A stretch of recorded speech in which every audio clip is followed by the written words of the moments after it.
सभी साथियों को नमस्कार।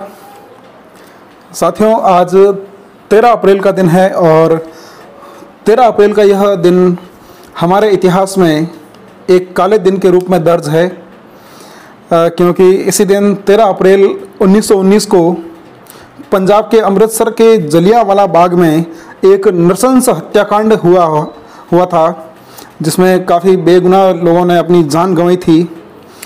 तो ये जो जलियांवाला बाग हत्याकांड हुआ था, अब इस हत्याकांड के पीछे क्या कारण रहे थे, तो इसको हम थोड़ा समझते हैं। थोड़ा हम पीछे चलते हैं। 1914 से 1918 के बीच प्रथम विश्व युद्ध चल रहा था। तो प्रथम विश्व युद्ध में अंग्रेज़ों ने भाग लिया था और अंग्रेजी सेना में हमारे भारतीय सैनिक थे। तो बताते हैं लगभग 13 लाख भारतीय सैनिकों ने अंग्रेज़ों की तरफ से उस प्रथम विश्व युद्ध भाग लिया था।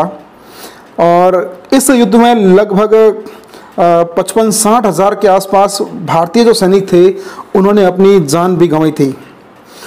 अब जब ये द्वितीय विश्व युद्ध खत्म हो गया और ख़त्म होने के बाद भारतीयों को ऐसा लगने लगा था कि हमने अंग्रेज़ों की तरफ से उस विश्व युद्ध में भाग लिया है, हमने जानें गंवाई है, तो कहीं ना कहीं अंग्रेज़ जो है ये अंग्रेज़ भारत को आज़ाद करने के बारे में सोचेंगे या जो उनके अत्याचार हो रहे हैं उन अत्याचारों को कम करने की कोशिश करेंगे।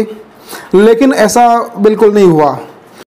प्रथम विश्व युद्ध होने के बाद ऐसा नहीं होने के कारण अब भारत में जगह जगह जो है अंग्रेज़ों के प्रति कुछ आंदोलन होने लगे। अब कहीं कहीं हिंसक आंदोलन हुए और ये जो आंदोलन थे इनके दो मुख्य स्थान थे, एक बंगाल था और दूसरा पंजाब था। तो पंजाब और बंगाल में यहाँ लगातार जो है उग्र प्रदर्शन होने लगे। अब इस प्रदर्शन को रोकने के लिए उस समय एक जज थे जिनका नाम था सर सिडनी रोलेट। तो सर सिडनी रोलेट के नेतृत्व में उनकी अगुवाई में एक समिति बनाई गई और जो है 1919 में मार्च 1919 में एक रोलेट एक्ट कानून पारित किया गया। अब साथियों, ये एक ऐसा काला कानून था, गांधी जी ने इसको काला कानून कहा था। अब क्या था इसमें कि बिना किसी शक के, आप शक के बिना पर भी किसी भी भारतीय को आप गिरफ्तार कर सकते हैं। अब गिरफ्तार होने के बाद भी अब उसे न तो वकील करने की इजाज़त है, न ही वो कोई दलील पेश कर सकता है, न ही वो कहीं और अपील कर सकता है। तो ये कानून जो था ये बिना वकील, बिना दलील और बिना अपील वाला कानून था और महात्मा गांधी ने इसको काला कानून कहा था। अब जब ये ऐसा काला कानून पारित किया गया तो अब जो बेगुनाह लोग थे उनको भी बिना वारंट के गिरफ्तार किया जाने लगा, बिना जुर्म के उनको गिरफ्तार किया जाने लगा और बिना जवाबदेही के जो है मुकदमा इन पर चलाया जाने लगा। अब इस कानून को लेकर भारत में जो आंदोलन थे वो आंदोलन और उग्र हो गए थे। जगह जगह जो है सरकारी संपत्ति को नुकसान पहुंचाया जाने लगा, काफ़ी जो है संपत्तियों को नुकसान पहुंचाया गया। अब पंजाब में भी इसका बहुत अधिक विरोध हुआ और जब पंजाब में इसका विरोध हुआ तो 9 अप्रैल 1919 को पंजाब के दो बड़े नेता थे, एक का नाम था सैफुद्दीन किचलू और दूसरे थे डॉक्टर सत्यपाल। तो इन दोनों को इस काले कानून के विरोध करते हुए इन दोनों को गिरफ्तार कर लिया जाता है। तो सैफुद्दीन किचलू और डॉक्टर सत्यपाल की यहाँ पर गिरफ्तारी होती है और गिरफ्तारी होने के बाद अब जो आंदोलनकारी है वो इनकी रिहाई की मांग को लेकर अंग्रेज़ अधिकारियों के पास जाते हैं। अंग्रेज़ अधिकारी जो है इनसे मुलाकात नहीं करते हैं, इनको बिना मुलाकात के ही लौटा दिया जाता है। तो इससे जो है लोगों में और अधिक भावनाएं भड़कती हैं, वो और अधिक तेज़ आंदोलन करते हैं और अब जो सरकारी संपत्ति होती है उस संपत्ति को ये नुकसान पहुंचाते हैं। तो सरकारी संपत्ति को नुकसान पहुंचाया जाता है। नुकसान पहुंचाने के कारण अब अंग्रेज़ों में गुस्सा आता है। अब इस गुस्से के कारण क्या होता है, देखें उस समय भारत के जो वायसराय थे, इस बात को आप समझना, भारत के वायसराय थे चेम्सफोर्ड। उस समय पंजाब के गवर्नर जनरल थे ध्यान से सुनना, पंजाब के governor general Michael Francis O Dyer, तो ये थे पंजाब के गवर्नर जनरल। और अमृतसर में उस समय डिप्टी कमिश्नर थे विल सेरविंग। तो जब यहाँ सरकारी संपत्ति को नुकसान पहुँचा जाता है तब जो अमृतसर के डिप्टी कमिश्नर है विल सेरविंग, तो विल सेरविंग को उस समय हटा दिया जाता है। अब उनको हटाकर उनकी जगह brigadier general Reginald Edward Dyer को नियुक्त किया जाता है। तो अब ध्यान देना आप कि पंजाब के गवर्नर जनरल थे माइकल फ्रांसिस ओ डायर और अमृतसर के जो ब्रिगेडियर थे वो थे जनरल रेजिनाल्ड एडवर्ड डायर, तो दोनों ही अलग व्यक्ति हैं। अब इनको नियुक्त किया जाता है और ये अमृतसर के नए जनरल बनते हैं एडवर्ड डायर। अब इनके नियुक्ति के बाद ये थोड़े जो हैं कठोर दिल के थे। 12 अप्रैल 1919 को अब पंजाब के 2 और बड़े नेताओं की गिरफ्तारी हो जाती है। ये थे एक तो चौधरी बुगमल और महाशय रतनचंद। तो इन 2 बड़े नेताओं की और गिरफ्तारी होती है। अब 2 नेता पहले ही गिरफ्तार हो चुके थे, सैफुद्दीन किचलू और डॉक्टर सत्यपाल। उसके बाद अब 12 अप्रैल 1919 को 2 और चौधरी बुगमल और महाशय रतनचंद, तो इनकी गिरफ्तारी भी हो जाती है। अब जो प्रदर्शनकारी है उनमें और अधिक गुस्सा आता है, उनमें और अधिक अंग्रेजी शासन के खिलाफ जो है और रोष अपने मन में आ जाता है। अब अगला दिन आता है और वही काला दिन 13 अप्रैल 1919। अब ये 13 अप्रैल 1919 जो है उस दिन पंजाबियों का एक बड़ा त्यौहार था बैसाखी, और अधिकतर जो पंजाबी हैं वो इस त्यौहार को बड़े धूमधाम से मनाते हैं। तो धूमधाम से मनाने के साथ ही कई सारे जो पंजाबी हैं, जो सिख लोग हैं, वो पंजाब अमृतसर में जो स्वर्ण मंदिर है वहाँ मत्था टेकने आते हैं।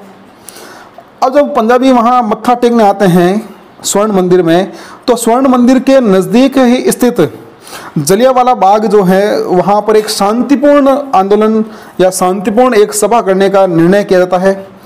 तो अब जो भी लोग स्वर्ण मंदिर आ रहे थे मत्था टेकने के लिए, वो लोग अब धीरे धीरे जलियांवाला बाग में इकट्ठा होना शुरू होते हैं और वहाँ पर जो है एक शांतिपूर्ण सभा करने का निर्णय लिया जाता है।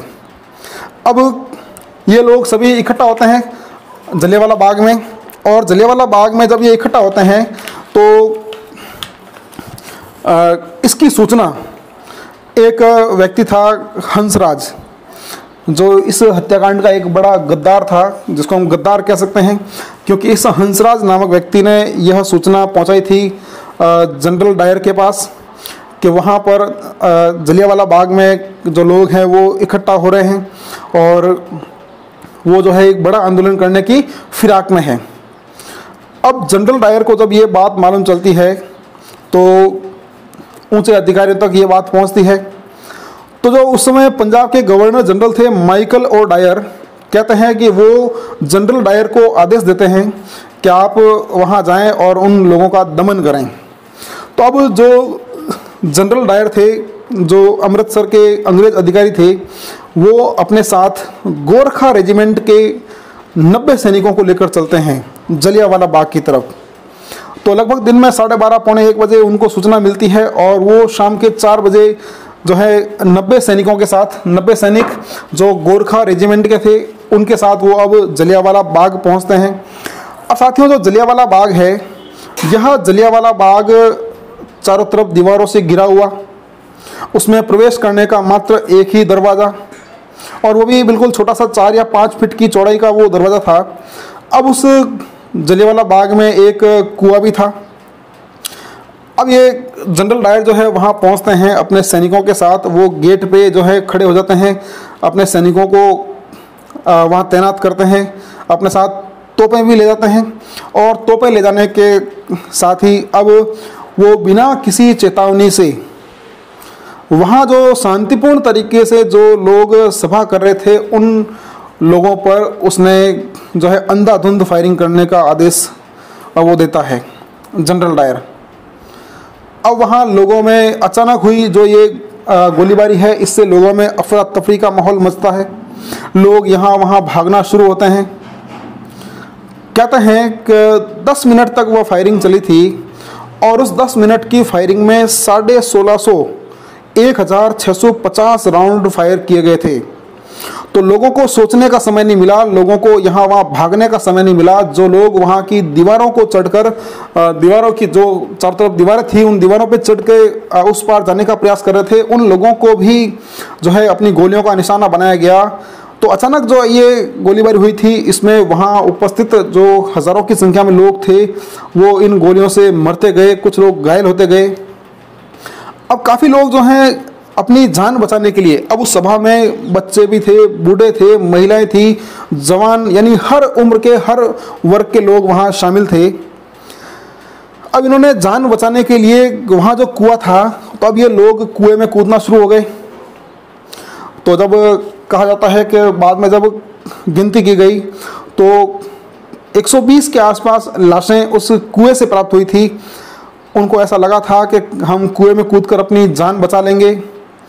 कहीं सुनने में ये भी आता है कि कुछ सैनिक जो है उस कुएं के पास चले गए थे और कुएं के पास जाकर जो कुएं में लोग कूदे थे उन लोगों के ऊपर भी उन्होंने अंधाधुंध फायरिंग की थी। तो ये जो नृशंस हत्याकांड हुआ था, जिसमें सरकारी आंकड़े जो थे, अंग्रेज़ों की तरफ से जो आंकड़े प्रस्तुत किए गए थे, उसमें लगभग 380 के आसपास लोगों की मृत्यु बताई थी। लेकिन हकीकत में यह आंकड़ा जो है, मृत्यु का आंकड़ा 1000 से ऊपर था और 120 के आसपास जो लाशें थी वो केवल और केवल उस कुएं से प्राप्त हुई थी। अब ये सारी घटना जो है, वहाँ पर एक छोटा बच्चा जो उस समय 10 या 12 साल का रहा होगा, नाम था सरदार उधम सिंह। तो उधम सिंह ने भी यह सारा हत्याकांड देखा और हत्याकांड देखने के बाद उसके मन में डायर के प्रति जो है वो बदला लेने की भावनाएं उस छोटे से बालक के मन में उत्पन्न होती है और वह यह प्रण लेता है कि मैं डायर को जो है अब आने वाले समय में जीवित नहीं छोड़ूंगा। अब यह हत्याकांड हो जाता है और हत्याकांड होते ही चारों तरफ जो है अंग्रेज़ों की जो है निंदा की जाती है। हमारे यहाँ पर भी उनके प्रति और अधिक उग्र आंदोलन शुरू होते हैं। उस समय कहते हैं कि महात्मा गांधी को जो है केसर ए हिंद की उपाधि दी गई थी। तो महात्मा गांधी इस हत्याकांड के विरोध में अपनी केसर ए हिंद की उपाधि को लौटा देते हैं। साथ ही साथ जो रविंद्रनाथ टैगोर है, रविंद्रनाथ टैगोर को नाइटहुड की उपाधि मिली हुई थी, तो रविंद्रनाथ टैगोर इस नाइटहुड की उपाधि को भी लौटा देते हैं। और उस समय जो वायसराय परिषद थी, उस वायसराय परिषद में भारत के एक व्यक्ति थे शंकरण नायर। तो शंकरण नायर जो है वो इस हत्याकांड के विरोध में उस वायसराय परिषद से भी जो है इस्तीफा दे देते हैं। तो महात्मा गांधी ने केसर ए हिंद की उपाधि वापस लौटा दी, रविंद्रनाथ टैगोर ने जो है नाइटहुड की उपाधि वापस लौटा दी और जो शंकरण नायर थे उन्होंने उस वायसराय परिषद से जो है अपना इस्तीफा दे दिया। अब अंग्रेज़ों द्वारा जो है इस हत्याकांड की जांच के लिए 1919 के अंत में एक हंटर कमीशन की स्थापना की जाती है।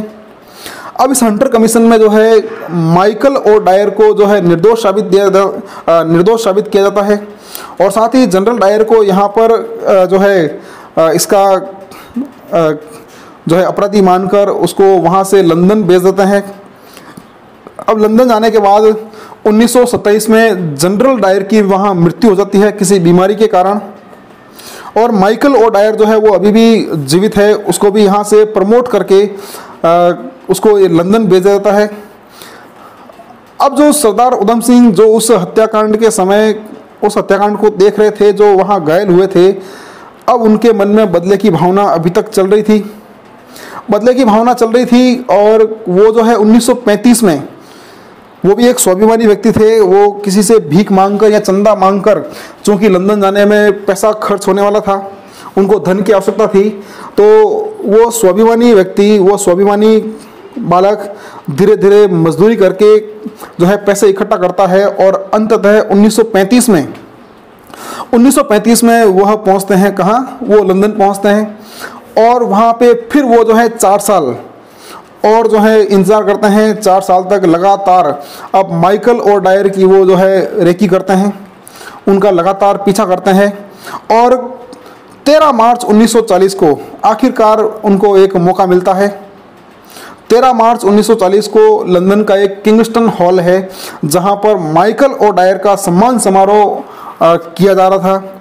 सरदार उधम सिंह वहां पहुंचते हैं। वो अपनी एक किताब में एक पिस्टल को, बंदूक को छुपाकर ले जाते हैं और उस सभा में पहुंचने के बाद उस हॉल में सरदार उधम सिंह जो है वो अपने उस पिस्टल से माइकल और डायर को 3 गोलियां मारकर उसको वहीं ढेर कर देते हैं। तो अब जो 1919 में यह हत्याकांड, जलियांवाला बाग हत्याकांड हुआ था, उसका बदला उसके 21 साल बाद सरदार उधम सिंह जो है वो आखिरकार कहाँ लेते हैं? लंदन में किंगस्टन हॉल में। उस हत्याकांड के आदेश देने वाले माइकल ओ डायर, जो उस समय पंजाब का गवर्नर जनरल था 1919 में, उसकी मृत्यु के साथ ही अब सरदार उधम सिंह का जो है बदला पूरा होता है।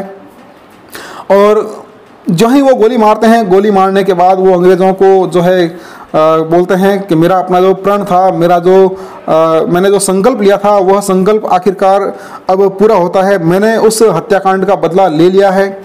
उसके बाद सरदार उधम सिंह को गिरफ्तार कर लिया जाता है और गिरफ्तार करने के बाद जो है 31 जुलाई 1940 को सरदार उधम सिंह को जो है फांसी वहाँ दे दी जाती है। तो किस तरह से उन्होंने प्रण किया था और प्रण करने के बाद आखिरकार उन्होंने संकल्प को अपने पूरा किया था। जो छोटा बालक 12-13 साल का जिसने ये हत्याकांड देखा, उसने 21 साल बाद उस हत्याकांड का बदला उस व्यक्ति को मार कर ले लिया था। तो कितने क्रांतिकारी जो उनके मन में विचार रहे होंगे, उस छोटे बालक के मन में कितना प्रण रहा होगा, कितना संकल्प रहा होगा। तो ये जो हत्याकांड हुआ था, यह हत्याकांड आज ही के दिन 13 अप्रैल 1919 को अमृतसर के जलियांवाला बाग हत्याकांड के रूप में प्रसिद्ध, जो हज़ारों बेगुनाह लोगों की मृत्यु का जो है वो एक काला दिन यह है।